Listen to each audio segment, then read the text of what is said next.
Hello and welcome to my new video.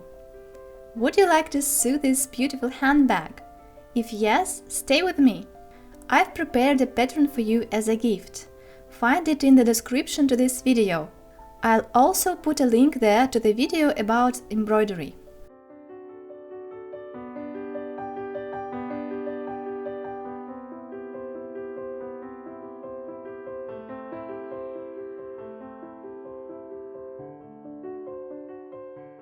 First of all, print the pattern in real size settings and check the key measurements that are shown on the screen.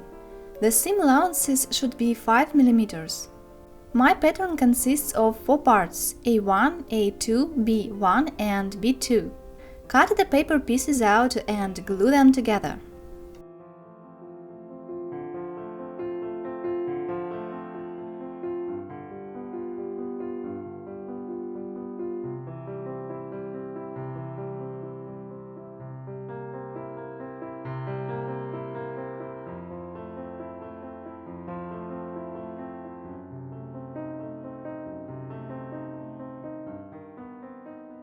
Then transfer the pattern to your fabric and cut out 4 identical parts, 2 for the inner side of the bag and 2 for the outer one. I've also made an embroidery on the front piece of my future bag beforehand.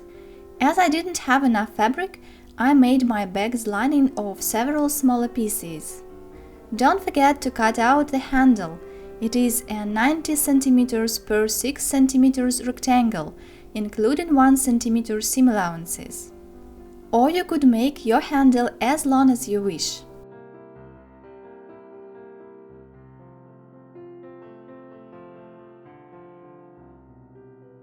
When you are done with cutting, pin 2 lining pieces together, right sides inside, leaving an opening at one of its sides as I show in the video. We'll need this opening later when turning the thin out. Then stitch with a 5 mm seam allowance, not forgetting to secure the opening edges. Then do the same with the outer layer, but without an opening.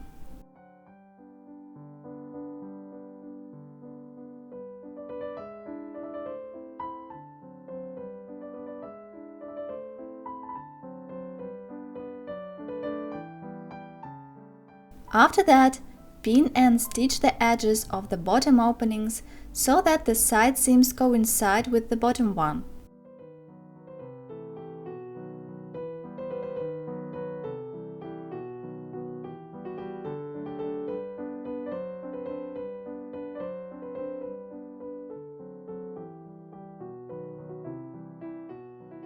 Turn the inner back piece out and put the outer back piece inside it.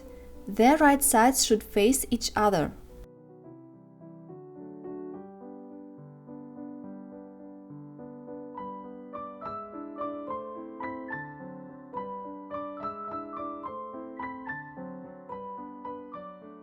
I mark 3.5 cm from the upper edge for convenience.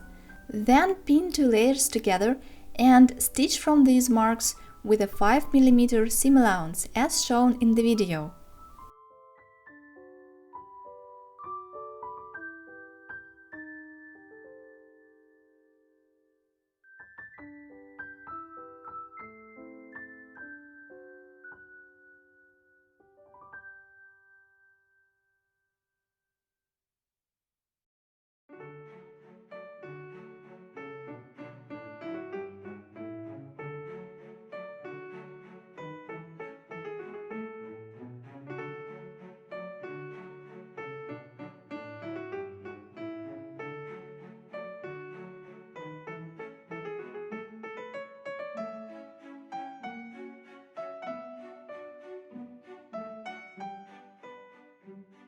Cut the fabric at the corners as close to the seam as you can, but not touching it.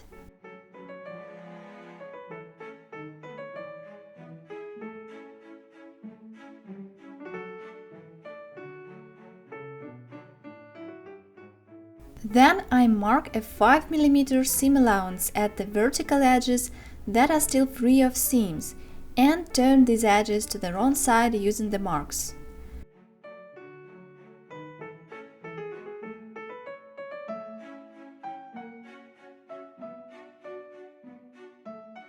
For my future projects, I'd prefer hemming these raw edges with an overlock. Our next step is connecting the upper edges together. I start with the side seams as I want to be sure they coincide. Stitch with a 5 mm seam allowance.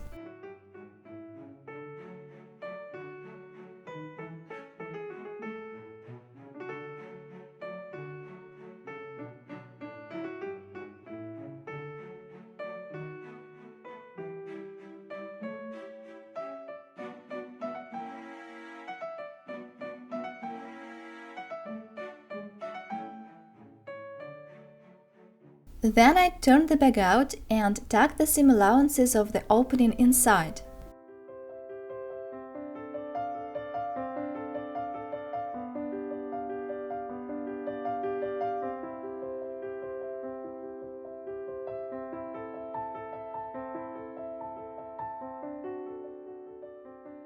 It's easier to press them and then stitch by 1 mm off the edge.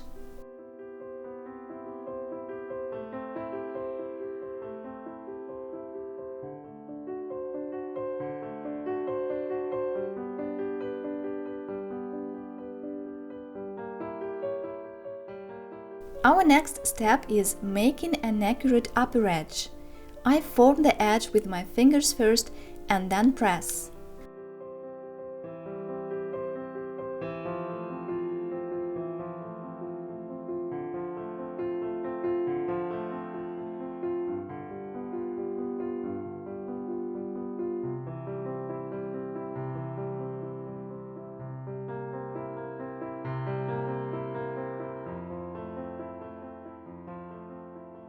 I mark 2.5 cm from the upper edge. Then top stitch by 1 mm off around the bag's upper edge.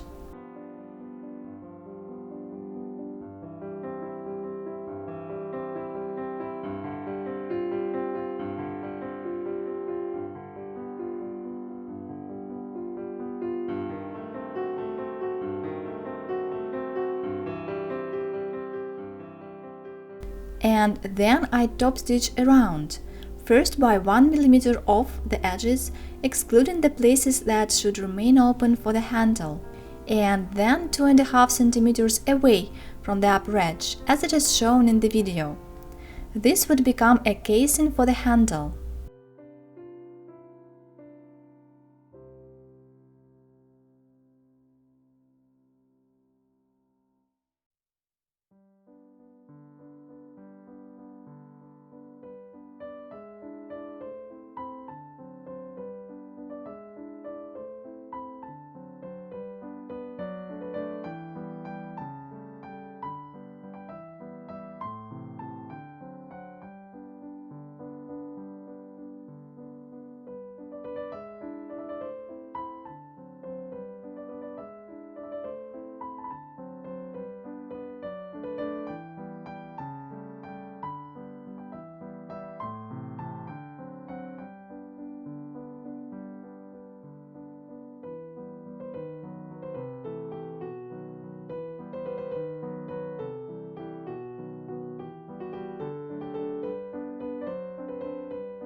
Let's make a handle. Mine is made of a rectangle 90 cm long and 6 cm wide. I draw 2 chalk lines 2 cm from each long edge at the fabric's wrong side. Then press the edges to these lines.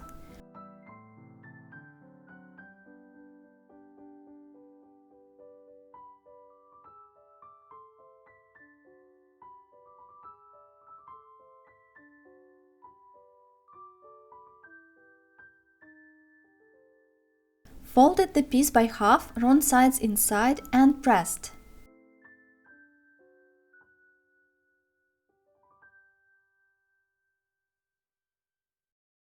I decided to strengthen the handle, so I cut a long rectangle of a thick fusible interfacing, usually used for lining collars and cuffs.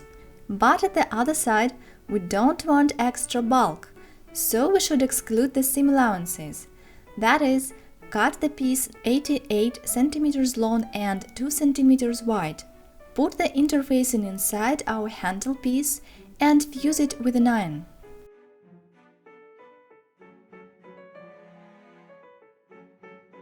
When our handle piece is strengthened, let's top stitch its both long edges by 1 mm. But don't forget to leave some centimeters at the ends to be able to form a circle of our handle later.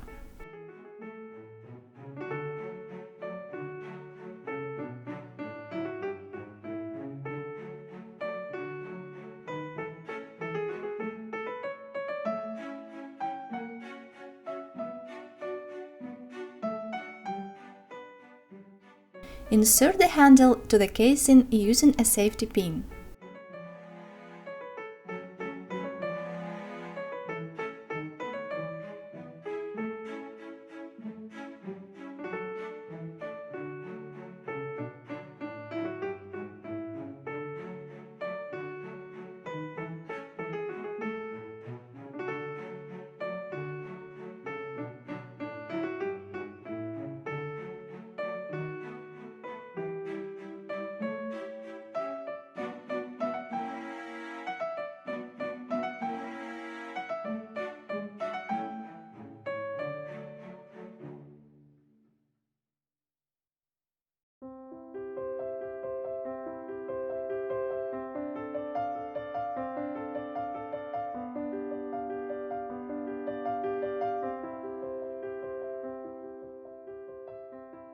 Then pin and stitch the handle's shorter edges together. Press, tuck the seam allowances inside, press one more time and top stitch.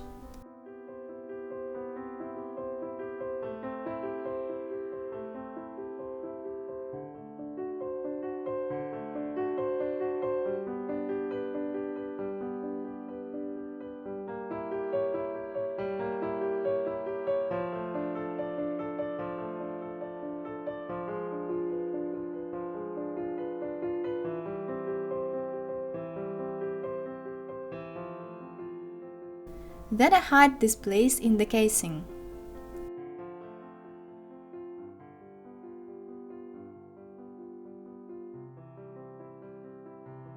And that's it! Hope you enjoyed sewing with me. See you in the next video. Bye!